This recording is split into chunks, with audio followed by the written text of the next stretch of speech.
అందరికీ జై భీమ్.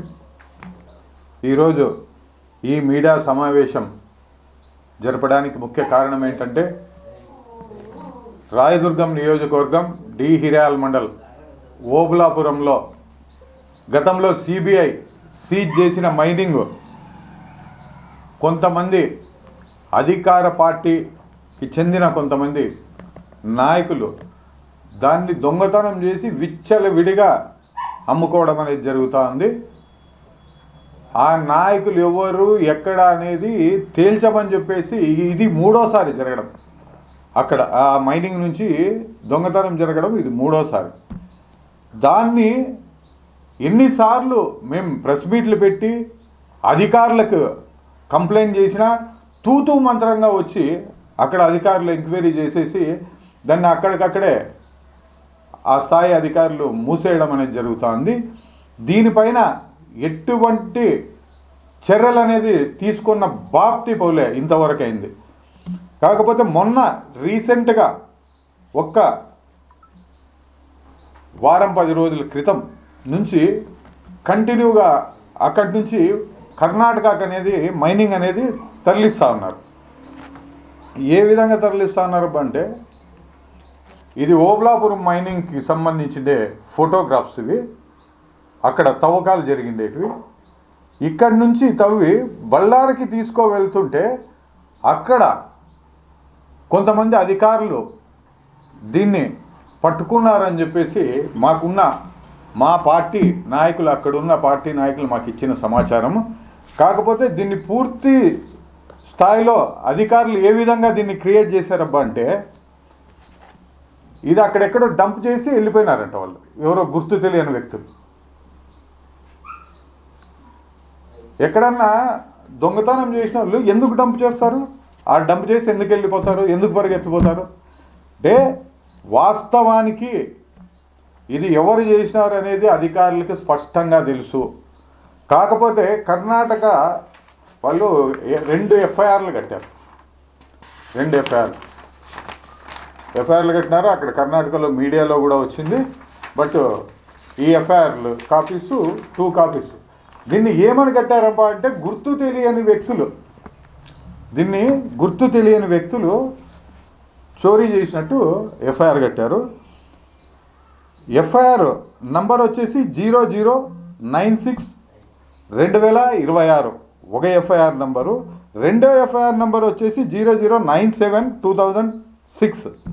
సెక్షన్స్ ఏం కట్టారబ్బా అంటే వీళ్ళు BNS 303, BNSS 106, 305 సెక్షన్ల కింద వీళ్ళు అనేది కంప్లైంట్ అనేది కట్టడం అనేది జరిగింది.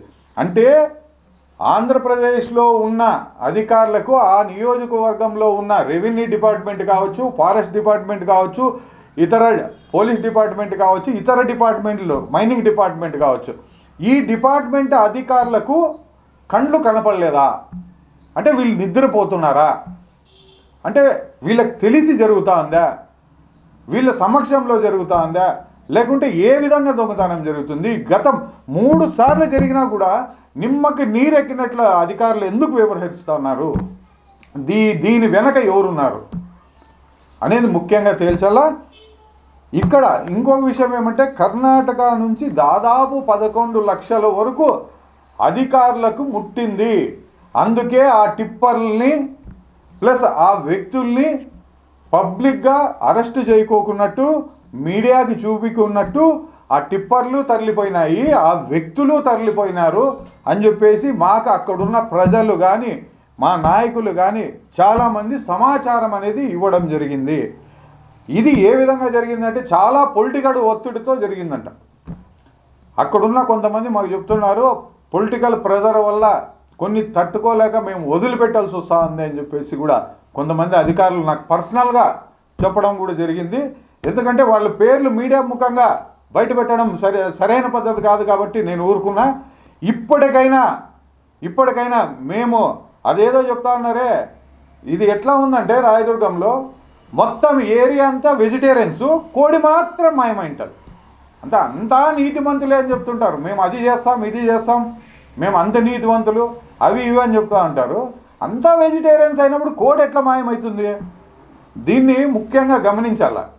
దీనిపైన ఇప్పటికైనా అధికారులు స్పందించి చర్యలు తీసుకోకపోతే ఖచ్చితంగా ముఖ్యమంత్రి గారిని స్వయంగా నేనే కలుస్తా, లోకేష్ గారిని స్వయంగా నేనే కలుస్తా, దీనిపైన పూర్తి విచారణ జరిపించాలని చెప్పేసి కోరుతా. దీని వెనక ఎవరెవరు ఉన్నారో ఆ పేర్లు మొత్తం నాకు తెలుసు, ఆ పేర్లతో సహా ఇస్తానని చెప్పేసి తెలియజేస్తూ జై భీమ్, జై భారత్. కుంభకోణం అనేది ఏం కాదు, కానీ రాయదుర్గంలో డిహిరాల్ మండలంలో సోలార్ కంపెనీ అనేది ఒకటి రావడం జరుగుతుంది. దానికి భూములు అనేది కొన్ని చోట్ల సేకరిస్తూ ఉన్నారు. ఆ భూముల్లో కొంచెం అవకతవకలు అయితే జరిగినాయని చెప్పేసి అక్కడున్న మా నాయకులు కానీ, కార్యకర్తలు కానీ, ప్రజలు కానీ మాకు చెప్పడం జరిగింది. ఎందుకంటే యాక్చువల్గా మాకు తెలిసిందేది ఎకరా ఒక రేటుకి రైతులకి ఇచ్చి కంపెనీకి దాన్ని డబల్ రేటుకి అమ్ముతూ ఉన్నారని చెప్పేసి విషయం అయితే మాకు క్షుణ్ణంగా ఉంది.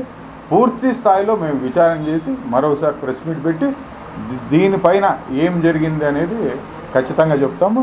ఇంకొక విషయం ఏమంటే, కర్ణాటక నుంచి మన ఆంధ్రాకి సంబంధించిండే కొంతమంది వ్యక్తులు కర్ణాటకలో ఇదే మైనింగ్ కర్ణాటక నుంచి కూడా ఆంధ్రాకి కొన్ని డిహిరాల్ ఫ్యాక్టరీస్కి తరలిస్తూ ఉన్నారు అని చెప్పే ఇన్ఫర్మేషన్ ఒక 50% మేము గ్యాదర్ చేసినాం. 100% గ్యాదర్ చేసినప్పుడు ఇదే ఎఫ్ఐఆర్ కాపీలతో సహా, పేర్లతో సహా నేను బయట పెడతానని చెప్పేసి